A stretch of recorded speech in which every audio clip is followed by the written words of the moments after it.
నమస్కారం. ఈరోజు games people play గురించి మాట్లాడుకుందాం. గేమ్స్ పీపుల్ ప్లే అనేది ఎరిక్ బర్న్ అనే ఆయన రాసినటువంటి ఒక పుస్తకం. ఇది ట్రాన్సాక్షన్ అనాలిసిస్ అనే దాన్ని ఉపయోగించి మనుషుల ప్రవర్తన గురించి, మనుషులు ఆడే ఆటల గురించి రాశాడు అనమాట. సో ఈ పుస్తకం గురించి, పుస్తకంలో ఉన్న గేమ్స్ గురించే కాకుండా ఇన్ జనరల్ ఈ గేమ్స్ పీపుల్ ప్లే అనే దాన్ని మనం ఈరోజు చర్చించుకుందాం. సో అసలు ఈ బుక్ ఆయన రాయడం గేమే, అది ఎవరో పబ్లిష్ చేయడం ఇంకో గేమే, అది కొని చదవడం ఒక గేమే, దాని గురించి మాట్లాడడం గేమే, వినడం గేమే. ఇవన్నీ గేమ్స్, రకరకాల గేమ్స్. సో ఈ గేమ్స్ అంటే అసలు ఫస్ట్ మనం గేమ్ అంటే ఏంటని ఆలోచించాలి. వాట్ ఇస్ ఎ గేమ్ అంటే, మనకి గేమ్ అంటే యూజువల్గా మనం ఏమంటాం, there are multiple players in a game and there is an objective and there are a set of rules. మనం ఆ రూల్స్ని పాటిస్తూ, ఆ నియమాల్ని పాటిస్తూ మనం ఈ ఆబ్జెక్టివ్ని అందుకోవాలి. ఇది గేమ్ అని చెప్తాం అన్నమాట. సో ఇది యాక్చువల్గా గేమ్ కాదు. యాక్చువల్ గేమ్ ఏంటి? విన్ లాస్ ఆబ్జెక్టివ్ అని చెప్పిన తర్వాత అది కాదు గేమ్. యాక్చువల్ గేమ్ ఏంటి? విన్ అనేది గొప్పది, ఓటమి అనేది మంచిది కాదు, గెలవాలి. ఎందుకంటే గెలుపు ఈజ్ బెటర్ దెన్ ఓటమి. అంటే ఉదాహరణకి ఇప్పుడు టాస్, మన క్రికెట్ మ్యాచ్లో ముందు టాస్ వేస్తాం. ఈ టాస్ అనేది ఏంటి? హెడ్కి టైల్కి ఈక్వల్ ప్రాబిలిటీ ఉంది, 50%, 50%. ఇద్దరు ఉన్నారు క్యాప్టెన్స్, వాళ్ళు హెడ్ ఆ టైలా అని చెప్పాలి వాళ్ళకి. ఓకే, ముందు వాడు హెడ్ అన్నాడు అనుకోండి, మనం హెడ్ అనకూడదు, మనం టైల్స్ అనాలి, తప్పదు. ఓకే, మిగిలిందే అనాలి. రెండే ఉన్నాయి. ఇప్పుడు ఆ ర్యాండమ్ కాయిన్ తీసేశారు, అది హెడ్ అయినా పడచ్చు, టైల్స్ అయినా పడచ్చు. కానీ ఎవడు చెప్పాడో వాడు పడింది, వాడు విన్ అవుతాడు వాడు. సో ఆ విన్ అవ్వడం అనేది ఒక బెటర్ థింగ్ అయిపోతుంది అనమాట. సో ఈక్వల్ ప్రాబబిలిటీ ఉన్న వాటిని అందులో ఏదో ఒకటి చేరుకోవడం ఆబ్జెక్టివ్ అనేది గేమ్ కాదు. గేమ్ ఏంటి? Win is better than loss, గెలుపు ఈజ్ బెటర్ దెన్ ఓటమి. And you should always try to get గెలుపు, బికాస్ గెలుపు గివ్స్ యూ రివార్డ్. సో ఈ రివార్డ్ అనేది అది కాన్షియస్ అవ్వచ్చు, అన్కాన్షియస్ అవ్వచ్చు, దానికి రకరకాల కారణాలు ఉండొచ్చు. అంటే ఇప్పుడు ఉదాహరణకి ఈ మన గేమ్స్ పీపుల్ ప్లే పుస్తకంలో ఆయన చెప్పేది ఏంటంటే 3 రకాల స్టేట్స్ ఉంటాయన్నమాట. ఏంటంటే ఒకటి పేరెంట్ స్టేట్, ఒకటి చైల్డ్ స్టేట్, ఒకటి అడల్ట్ స్టేట్ అని. ఈ పేరెంట్ స్టేట్లో రకరకాల సబ్ స్టేట్స్ ఉంటాయి, అలాగే చైల్డ్ స్టేట్లో రకరకాల స్టేట్స్ ఉంటాయి. ఉదాహరణకి పేరెంట్ స్టేట్లో ఆ పేరెంట్ క్రిటికల్ పేరెంట్ అయి ఉండొచ్చు, ఆర్ నర్చరింగ్ పేరెంట్ అయి ఉండొచ్చు. అంటే క్రిటికల్ పేరెంట్ అంటే ప్రతిదాన్ని ఒక విధంగా మాట్లాడడం, ఒక విధంగా అనడం, గుచ్చి మాట్లాడడం, ఆ విధంగా చేసే క్రిటికల్ పేరెంట్. నర్చరింగ్ పేరెంట్ అంటే పర్వాలేదమ్మా, పడితే వెళ్దాంలే అనేది చెప్పి నర్చరింగ్ పేరెంట్. ఒకటి మంచిదా, ఒకటి చెడ్డదాని కాదు, ఇవి ఉన్న స్టేట్స్. అండ్ దెన్ చైల్డ్లో ఏంటి? చైల్డ్లో న్యాచురల్ క్యూరియాసిటీ, న్యాచురల్ హ్యాపీనెస్ ఉన్న చైల్డ్ ఒక చైల్డ్. ఇంకోటి ఏంటి? రెబెలియస్ చైల్డ్, అంటే మాట వెనుక ఎందుకు వినాలి, నువ్వు చెప్పేది నేను ఎందుకు పట్టించుకోవాలి అనే రెబెలియస్ చైల్డ్ ఇంకోటి అడాప్టివ్ చైల్డ్. అంటే ఏంటి? ఈ అడాప్టివ్ చైల్డ్ అంటే నోరు మూసుకుని కూర్చోవడం అనమాట. అంటే ఏదో ఇంకేం చేయలేం, అవును జరిగింది తప్పదు అన్నట్టు. నెక్స్ట్ అడల్ట్ స్టేట్ ఏంటి? అడల్ట్ స్టేట్లో కూడా రకరకాల అడల్ట్ స్టేట్స్ ఉంటాయి అన్నమాట. అడల్ట్ స్టేట్లో ఏంటి? ఒక దాంట్లో మన ఈగో హర్ట్ అవ్వడం ఒకటి, ఇంకోటి మనకి మన వర్క్ ప్లేస్లో నోరు మూసుకుని తలదించుకుని వెళ్ళే ఒక బిహేవియర్ ఉంటుంది. ఆ టైప్ ఆఫ్ బిహేవియర్ ఉన్నటువంటి ఒక అడల్ట్. రేషనల్, ఆబ్జెక్టివ్, ఈ విధంగా ఉన్నటువంటి ఒక అడల్ట్. ఈ విధంగా రకరకాల స్టేట్స్ ఉంటాయి అన్నమాట. సో ప్రతి మనిషి వేరే మనుషులతో తనకి రిలేషన్షిప్స్, సంబంధాలు ఉన్నాయి అంటే ఈ సంబంధాలన్నీ గేమ్స్ అన్నమాట. గేమ్స్ అంటే ఏంటి? ఇప్పుడు ఉదాహరణకి ఈ గేమ్ ఏంటి? అందరూ పరిగెడుతున్నాం, మనం పరిగెట్టేది దీనికి. ఓకే, పరిగెట్టాలి, తప్పదు. ఎందుకంటే నువ్వు రెంట్ కట్టకపోతే ఏమవుతుంది? 3 నెలలు రెంట్ కట్టకు, అప్పుడు లేకపోతే మార్ట్గేజ్ 3 నెలలు బ్యాంకు కట్టకు, అప్పుడు బ్యాంక్ కూడా ఫోన్ చేస్తాడు, అప్పుడు ఏం చేస్తావు? పరిగెట్టాలి, తప్పదు. ఎందుకంటే మార్ట్గేజ్ కట్టాలి. మార్ట్గేజ్ ఎందుకు కట్టాలి? ఇంట్లో ఉండాలి. ఓకే సరే, ఫుడ్ కావాలి అంటే మనం గ్రాసరీస్ కొనుక్కోవడానికి డబ్బులు కావాలి. ఆ విధంగా ఇవన్నీ ఉన్నాయి కాబట్టి ఫ్యూచరు అవన్నీ చూసుకోవాలి కాబట్టి తప్పదు, పరిగెట్టాలి. ఆ పరిగెట్టడమే గేమ్.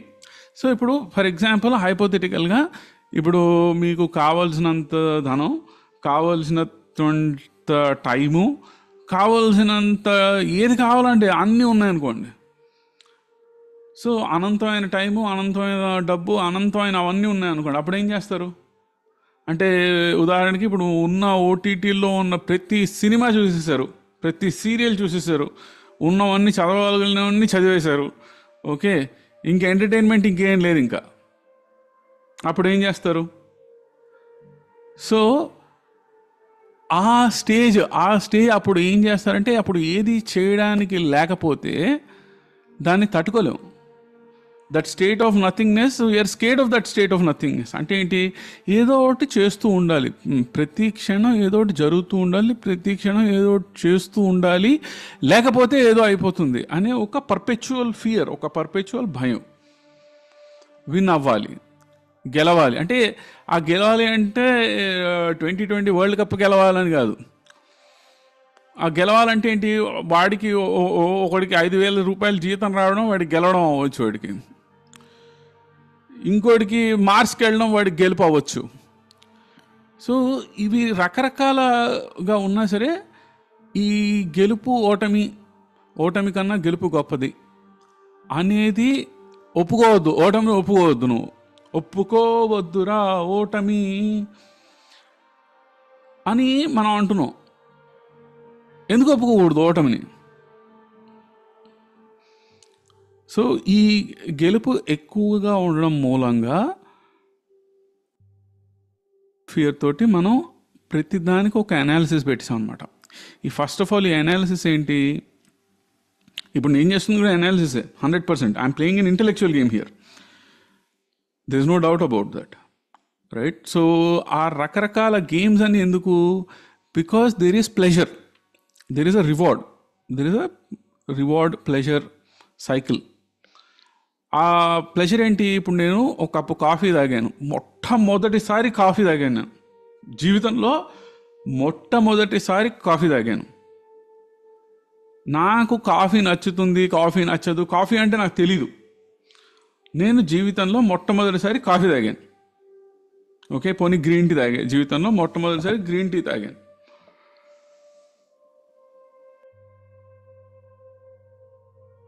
నాకు బాగా నచ్చింది అనుకోండి, ఆ ఆనందం వచ్చింది అనుకోండి, ఆ ఆనందాన్ని నేను గుర్తుపెట్టుకున్నాను.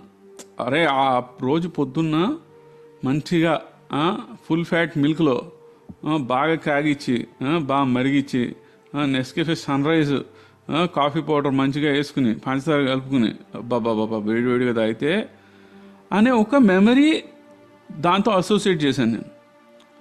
Now I'm chasing that memory. నాకు రేపు పొద్దున కూడా అలాంటి కాఫీ కావాలి. సో ఇప్పుడు నేను రెండోసారి పొద్దున్న కాఫీ తాగినప్పుడు it is working based on memory. It is not the same thing as నేను ఫస్ట్ టైం కాఫీ తాగినప్పుడు నాకు వచ్చినటువంటి ఆనందం ఏదైతే ఉందో అది సెకండ్ టైం తాగినప్పుడు వచ్చే ఆనందంతో సమానం కాదు. ఏంటంటే సెకండ్ టైం వచ్చేది ఒక మెమరీ బేస్డ్గా వస్తుంది. అంటే నిన్న తాగాను, నిన్న ఈ విధంగా ఉంది అనే దాని ప్రకారం ఒక మెమరీ ద్వారా దాంతో వస్తుంది. కానీ ఫస్ట్ టైం తాగినప్పుడు that is if you felt really something, that genuine feeling, that genuine joy is there in that first time. Next time నుంచి ఇంకంత మెమరీ బేస్డే. Then you're chasing the memory, you're just chasing the memory. So ఈ reward సైకిల్లో ఈ రివార్డ్ని chase చేస్తూ game ఆడుతున్నాం అందరం. ఆల్ ద థింగ్స్, ఈ analysing the game is another game. ఈ గేమ్ని అనలైజ్ చేస్తూ ఉన్నవాడు కూడా ఆ గేమ్లో పాటే. వాడు విడిగా లేడు గేమ్ నుంచి బయట. అంటే నేను గేమ్ నుంచి బయట ఉన్నాను, నేను అనేది అసలు గేమ్, నేను ఉన్నాను అనేది గేమ్. అంటే ఏంటి? నేనంటే ఏంటి? నేను అనేది అక్కడ నేను నాకు అంత నేనేమి ఉద్భవించలేదు. తల్లి తండ్రి నుంచి ఏదో జరిగి ఆ కణాలు ఉత్పత్తి అయ్యి ప్రత్యుత్పత్తి జరిగి దాని నుంచి ఒక పిల్లాడు పుట్టాడు. ఆ పుట్టిన పిల్లాడు ఆల్రెడీ తల్లిదండ్రుల జన్యువుకి తగ్గట్టుగా అతనిలో ఉన్న అవయవాలు, అతనిలో ఉన్న బ్రెయిన్ కనెక్షన్స్ అన్నీ ఆ విధంగానే ఫార్మ్ అయ్యాయి, ఆ విధంగానే తయారయ్యాయి. అటువంటి తయారైనటువంటి పిల్లాడు ఒక వాతావరణంలో, ఒక పద్ధతిలో, ఒక మతంలో, ఒక కులంలో, ఒక ప్రాంతంలో, ఒక భాషతో ఈ విధంగా పెరిగాడు. అది ఎక్కడైనా అయి ఉండొచ్చు. ఇవి వేరే. సో ఇప్పుడు ఈ ఈ కులం, ప్రాంతం, మతం, భాష, దేశం, వేషం ఇవన్నీ దీస్ ఆర్ నాట్ ద, ఇవన్నీ ఫార్మ్డ్ థింగ్స్. అతను లేదా ఆమె పుట్టిన వాటి పరిస్థితుల్ని బట్టి వస్తున్నాయి. అది నిజమైన నేను అనేది కాదు. But we're farming that. ఆ నేను, ఇదే నేను, తెలుగువాడిని నేను, భారతీయుడిని నేను. అంటే భారతదేశం లేకపోతే నువ్వెవడివి కాదా? భారతదేశం లేకపోతే భారతదేశం అనే దాన్ని, భారతదేశం అనేది అది నిజం కాదు. అది భారతదేశం అనేది ఒక ఊహ. అంటే ఊహ అంటే ఈ విధంగా, అంటే భారతదేశానికి ఆధార్ కార్డు లేదు. భారతదేశం అనేది ఒక కాన్సెప్ట్. ఈ విధంగా అది నిజంగా గీతలు గీసి భూమి విడిపోయి ఏం లేదు. అది మనం ఆర్టిఫిషియల్గా పెట్టుకున్న బార్డర్స్, ఆర్టిఫిషియల్గా పెట్టుకున్న బార్డర్స్. ఈ బార్డర్ లోపల ఉన్నది ruled by the Indian constitution, దీన్ని రిపబ్లిక్ ఆఫ్ ఇండియా అనేవి మనం రాసుకున్నాం, పేపర్ మీద రాసుకున్నాం. న్యాచురల్గా లేదు అది. సో అదేవిధంగా ఈ నేను అనే కాన్సెప్ట్ కూడా మనం తీసుకొస్తున్నాం. ఈ నేను అనే కాన్సెప్ట్ ఎందుకు తీసుకొస్తున్నాం? Because we're playing the game and we must always win. అది సబ్ కాన్షియస్గా, అన్కాన్షియస్గా ఏ విధంగా ఉన్నా సరే అది జరుగుతుంది. ఎందుకు జరుగుతుంది? ఎందుకు ఒక జన్యువు ప్రకారంతో పుట్టావు. ఆ జన్యువులోనే, ఆ బ్రెయిన్లోనే అది ఆటోమేటిక్గా ప్రోగ్రామ్ అయిపోయింది. You are not really so different from a GPT. ఒక జీపీటీ అంటే ఏంటి? ఒక ట్రాన్స్ఫార్మర్ ఉంది. ఆ ట్రాన్స్ఫార్మర్కి ఒక ఇన్పుట్ తీసుకుంటుంది, ఒక అవుట్పుట్ ఇస్తుంది. ఈ ట్రాన్స్ఫార్మర్ అనేది రకరకాల డేటా సెట్స్ మీద ట్రైన్ అయ్యి రకరకాల న్యూరల్ నెట్వర్క్స్ తోటి అది ఒక మీరు ఇచ్చినటువంటి ప్రాంప్ట్ని బట్టి ఒక రెస్పాన్స్ ఇస్తుంది. అదేవిధంగా ఒక పిల్లాడు పుట్టినప్పుడు ఆ పిల్లాడిలో ఉన్నటువంటి న్యూరల్ నెట్వర్క్స్ తను ఎక్స్పోజ్ అయినటువంటి data set, sensory data set, తర్వాత సైకలాజికల్ డేటా సెట్, వీటన్నిటికీ ట్రైన్ అయ్యి వాటి నుంచి వస్తున్న responses, action. So you're not really different from a GPT in that sense. So ఇవి వస్తున్నప్పుడు ఇక్కడ ఈ ఐడెంటిటీ ఏంటి, నేను అనేది ఏంటి? Is there anything that I'm doing? ఈ నేను అనేది ఒక false game. It is a false game. Meaning నువ్వు నిజంగా నీ కంట్రోల్లో ఏది లేదు. నువ్వు అంటూ విడిగా లేవు. నువ్వు ప్రపంచం మొత్తం నీ చుట్టూతో వాతావరణం ఒక విధంగా ఉండి, నీ చుట్టూ ప్రెషర్ ఒక విధంగా ఉండి, నీ చుట్టూ అంతా ఒక విధంగా ఉంటేనే నువ్వు ఉన్నావు. నువ్వు విడిగా ఇండిపెండెంట్గా ఏమీ లేవు. కానీ నువ్వు ఇండిపెండెంట్గా ఉన్నావు, నీ సర్వైవల్ ముఖ్యమని ఒక గేమ్ ఆడుతున్నావు. ఈ గేమ్ ఆడడం వల్ల నీకు నేను అనేది ఏంటి? ఈ నేను అనేది it is essentially self talk. మనం ప్రతి క్షణం మన మెదడులో మనం అదే ఆలోచిస్తున్నాం. నాలో నాకే ఏదో సంభాషణ జరుగుతుంది. ఆ సంభాషణలోనే నేను అనేది ఉన్నాను. అది కాదు, ఇది కాదు అని రకరకాల వాయిస్లు ఉంటాయి. సో ఇప్పుడు నేను ఈ వాయిస్లు కాదు, ఈ వాయిస్ని అబ్జర్వ్ చేస్తున్న లిజనర్ని అనుకోవడం కూడా గేమే. ఆ లిజనర్ కూడా గేమే. ఏదైతే మాటల్లో చెప్పగలమో, ఏదైతే ఆలోచనల్లో ఆలోచించగలమో అదంతా గేమే. All of that is a game. So ఈ గేమ్ నుంచి బయటికి రాకపోవడం ఇవంతా ఈ గేమ్లో ఈ గేమ్ అనేది ఉంది అంటే ఈ గేమ్లోంచి బయటికి రావాలి, విన్ అవ్వాలి. విన్ అవ్వడం అంటే ఈ గేమ్లోంచి బయటికి రావాలి అనుకోవడం అసలైన గేమ్ అది. సో ఈ గేమ్ని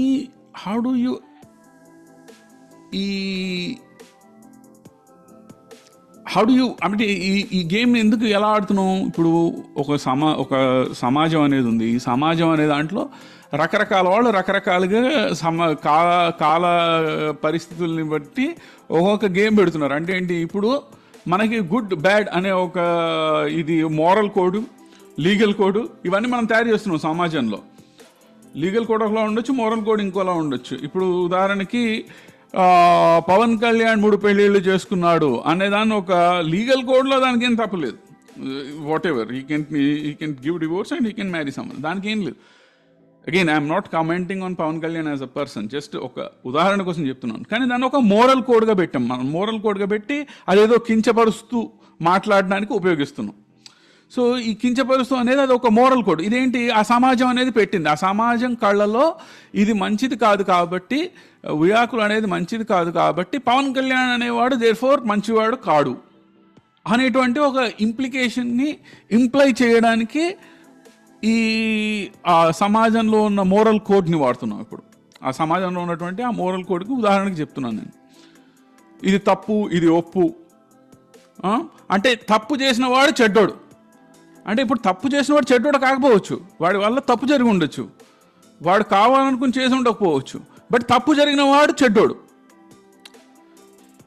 సో ఈ విధంగా ఉన్నటువంటి ఆ మంచి ఏంటి చెడు ఏంటి అనేది మారచ్చు. 1900లో ఓ విధంగా ఉండొచ్చు, 1800లో ఇంకో విధంగా ఉండొచ్చు, 1200లో ఇంకోలా ఉంటుంది, 2898లో ఇంకోలా ఉంటుంది. So but there is always what is viewed as good and what is viewed as bad. So ఈ గుడ్ బ్యాడ్ అనేది ఈ పరిస్థితుల్ని బట్టి నువ్వు గేమ్ ఆడాలి. అది ఏం చేయాలి, నువ్వు గుడ్ని చేస్తూ విన్ అవ్వాలి. This is the game. Okay, ఇప్పుడు ఈ గేమ్ని ఎండ్ చేయాలి అంటే ఏంటి, ఇది గేమ్ కాదు, ఇదంతా వదిలేయాలి, ఇదంతా వదిలేసి మన సన్యాసం తీసుకుని హిమాలయాలకు వెళ్ళాలి అనో, లేకపోతే రోజు ఒక గంట ధ్యానం చేయాలనో, లేకపోతే గుడికి వెళ్ళాలనో, లేకపోతే ఇంకోటి ఏదో పూజలు చేయాలనో, వ్రతాలు చేయాలనో, లేకపోతే రామకోట రాయాలనో, లేకపోతే హజ్ యాత్ర వెళ్ళాలనో, లేకపోతే ఇంకోటి ఏదో చర్చికి వెళ్ళాలనో, ఏదో పోపుని చూడాలనో, రోమ్కి వెళ్ళాలనో, ఏదో ఒకటి రకరకాలుగా ఉంటాయి అన్నమాట. ఓకే, సో ఈ విధంగా ఇవన్నీ games. These are all games. We're perpetually playing the games. Because ఇది ఒక గేమ్ అని రియలైజ్ అయ్యి నేను స్పిరిచువాలిటీలోకి వెళ్తాను. ఇది స్పిరిచువాలిటీలో నేను ఇది గేమ్ ఆడుతున్నాను అని నేను తెలుసుకున్నాను, నేను సద్గురుని అనడం ఇంకో గేమ్ అది. సో ఈ గేమ్ ఆపడం అంటే ఏంటి, అది గెలవడం ఓడడం అనేది అక్కడ ఏం లేదు. అది జరుగుతోంది అంతే. మిగిలినంతా సైకలాజికల్ టాక్. ఇప్పుడు ఇండియా ఓడిపోయింది, ఇండియాకి పరువు నష్టం, వచ్చి ఈ లారీ టీ ముగ్గురుటా అన్నట్టుగా ఏదో ఈ జట్టుతో కూడా గెలవలేకుండా చేతులు కట్టుకుని వచ్చేశారు అని ఏదో చెప్తాం మనం. That is all psychological. అక్కడ జరిగింది. ఫస్ట్ బాల్కి వికెట్ పడింది, సెకండ్ బాల్కి వికెట్ పడింది. ఓకే, అంటే అది it is just tune of circumstances జరిగింది అలా అంతే.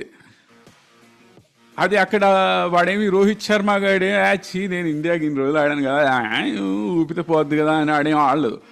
ప్రతిసారి ఆడేటట్టే ఆడాడు, అవుట్ అయ్యాడు పాపం అంతే. It is tune of circumstances. అది జరిగింది. దాన్ని మనం ఒక సైకలాజికల్ నెరేటివ్ ఇస్తున్నాం. ఆ సైకలాజికల్ నెరేటివ్ అనేది అక్కడ లేదు. That entire psychological narrative is the game. So ఈ గేమ్ అనేది ఆ విన్ లాస్ ఇవన్నీ సైకలాజికల్ నెరేటివ్స్. ఆ విన్ లాస్ ఇవన్నీ అవుతున్నాయి. అక్కడ నువ్వేదో చేయగలవు విడిగా, నీకేదో కంట్రోల్ ఉంది అని అనుకోవడం అనేది it is a big mistake. నేను కంట్రోల్ చేస్తున్నా అనుకున్న నిమిషం, okay, then that's it. That is the main part of the game. You're so immersed in the game. Control చేయడానికి ఎవరు లేడు అక్కడ. జరుగుతుంది. There is nothing in your hands. ఈ విశ్వం అనే ఇంత దాంట్లో నువ్వేదో చిన్న పార్టికల్వి, నేనేదో చిన్న రేణువుని అనుకోవడం అది పవర్. అది కాదు. నువ్వు చిన్న రేణువా ఇది కనుక నువ్వు విడిగా లేవు, ఉన్నదంతా ఒకటే. అంటే గాలి ఎక్కడో వీచింది, బటర్ఫ్లై ఎఫెక్ట్, అక్కడ ఏదో జరిగింది కాబట్టి ఇక్కడ ఇది జరిగిందంటే అలా చెప్పట్లే. చెప్పేది ఏంటంటే ఇప్పుడు నువ్వు ఉన్న పరిస్థితుల్లో ఏది గుడ్డో ఏది బ్యాడో దాన్ని బట్టి నువ్వు ఉండాలి, తప్పదు. ఇప్పుడు లీగల్ కోడ్ ఉంది, ఆ లీగల్ కోడ్ని బట్టే ఉండాలి, ఆ మోరల్ కోడ్ని బట్టే ఉండాలి. You are always according to the program. If you defy the program you have consequences. నేను ట్యాక్స్ కట్టినానండి, ఈ ట్యాక్స్ అనేది దోపిడి, ఆ ట్యాక్స్ కట్టలేదు అనుకోండి మీ మీద కేసేస్తారు. So you have to behave according to that moral code. ఈ మోరల్ కోడ్ అనేది ఈ గేమ్ నుంచి వస్తుంది. మనం ఎందుకు ఈ గేమ్ ఆడుతున్నాం? Because we're scared. There is భయం. ఈ భయం ఏంటి? నేను కంట్రోల్ చేయకపోతే జరగాల్సింది జరగదు. ఈరోజు నేను పని చేయకపోతే ఈ పని అవ్వదు, ఈ పని అవ్వకపోతే నా ఉద్యోగం పోతుంది, ఉద్యోగం పోతే ఇంకో ఉద్యోగం దొరక్కపోవచ్చు, ఇంకో ఉద్యోగం దొరక్కపోతే ఇదంతా ఒక ఫియర్ సైకిల్. లేకపోతే ఆ అమ్మాయి దగ్గరికి వెళ్ళిపోవాలి, ఆ అమ్మాయి ప్రేమించకపోతే నా జీవితం ఏమైపోతుంది, ఆ అమ్మాయి ఇంకోటిని ప్రేమిస్తే ఇంకేమైపోతుంది అని ఇవన్నీ భయాలన్నమాట. ఈ భయాల్ని అధిగమించడానికి మన దగ్గర ఏదో కంట్రోల్లో ఉంది. ఇప్పుడు ఇది నేను చేస్తే I can avoid that undesired circumstance. అంటే ఏంటి, నేను ఈ విధంగా నా దగ్గర రేపు రిటైర్ అయిన తర్వాత డబ్బులు ఉండాలని ఇప్పుడు సేవ్ చేసుకుంటున్నాను నేను. Okay, so that is because I don't want that undesired thing, that నాకు అక్కడ డబ్బులు లేకపోవడం, రిటైర్ అయిన తర్వాత పని చేయలేకపోయినప్పుడు ఉండకూడదు అనే ఉద్దేశంతో నేను చేసుకుంటున్నాను దానికి. సో ఇప్పుడు ఆ ఫ్యూచర్లో నేను ఇది ఇన్వెస్ట్ చేయాలి, చేయకపోతే ఏమైపోతుంది, ఇది నేనే చేస్తున్నాను అనే ఒక భావంతో చేస్తున్నావు. కానీ అది జరుగుతుంది. నీకు నీ తల్లిదండ్రులు నేర్పించి ఉండొచ్చు, అరే ఇలా సేవ్ చేసుకోవాలరా, ఇలా చెయ్యాలి అని నీకు తెలిసి ఉండొచ్చు, నీకు ఆ న్యాచురల్గా అవన్నీ వచ్చాయి అని. నువ్వు అక్కడ చేస్తుంది ఏం లేదు, నువ్వు కండిషన్ అయిన దాన్ని బట్టి, నీకు తెలిసిన దాన్ని బట్టి ఇంకోటి ఉండొచ్చు, వాడికి తెలియకపోవచ్చు, తెలియకుండా వాడు ఖర్చు పెట్టి ఉండొచ్చు. ఎందుకంటే వాడి పేరెంట్స్ ఆ విధంగా వాడిని పెంచారేమో, ఆర్ వాడి చుట్టుపక్కల ఉన్నటువంటి వాడికి ఆ విధంగా ఉందేమో. సో ఆ రకరకాల సర్కమ్స్టాన్సెస్ వల్ల వచ్చినటువంటి ఒక రిజల్ట్ అనే భావన, అది అక్కడేదో నేను ఉన్నాను, నేను కంట్రోల్ చేస్తున్నాను, నేను కంట్రోల్ చేసి విన్ అవ్వాలి అనుకోవడం అసలు గేమ్. ఈ గేమ్ విన్ అవ్వడానికి కాన్స్టెంట్ సైకలాజికల్ అనాలిసిస్. అక్కడ నిజానికి ఏముండదు, అక్కడ నిజానికి ఏం లేకపోయినా సరే మనకి నేనేంటి డిప్రెస్డ్గా ఉన్నాను, నేనేంటి ఇలా యాంగ్జైటీగా ఉన్నాను, నేనేంటి ఇలా ఉన్నాను, మనకి ఒక self talk. Because we need that self talk. We need to play either a victim or a victor. Either నేను విక్టిమ్ని, లేకపోతే నేను గెలిచిన వాడిని.